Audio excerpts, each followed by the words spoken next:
Welcome back everyone to another article on real estate. This is a short one. It's a little dated, but I think it's a good thing to know. It's a fact. Baby boomers hold nearly half of U.S. real estate. That's amazing. That's an amazing fact.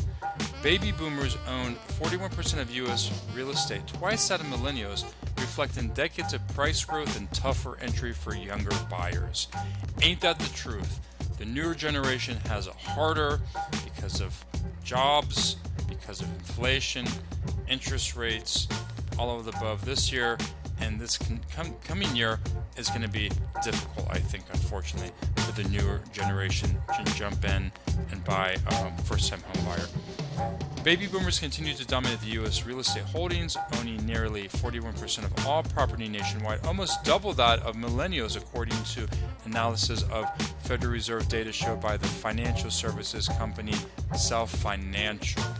Now, despite making up less than 20% of the population, that's amazing, boomers hold about $20 trillion in real estate assets and 51.7% of the nation's total wealth. Now, Gen X owns about 29.4% of real estate, and millennials hold just over 20%. Now, real estate represents 22.7% of boomers' total net worth, compared to 40.8% for millennials, who rely more heavily on property as a share of their overall assets than analysis showed. Okay, millennials accounted for about 10% of the U.S. wealth, compared to Gen X, which has about 25% of the nation's wealth. So this is just the way things have. I guess back in the day it was easier to buy a home, get a loan, and the jobs were better. Now that's what they were telling me. I was not part of the baby boomers generation, but this is something I've heard.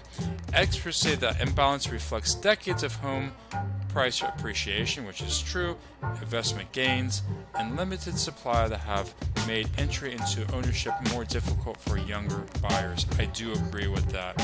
So hopefully 2026, let's be optimistic, things get better. I'm not really sure.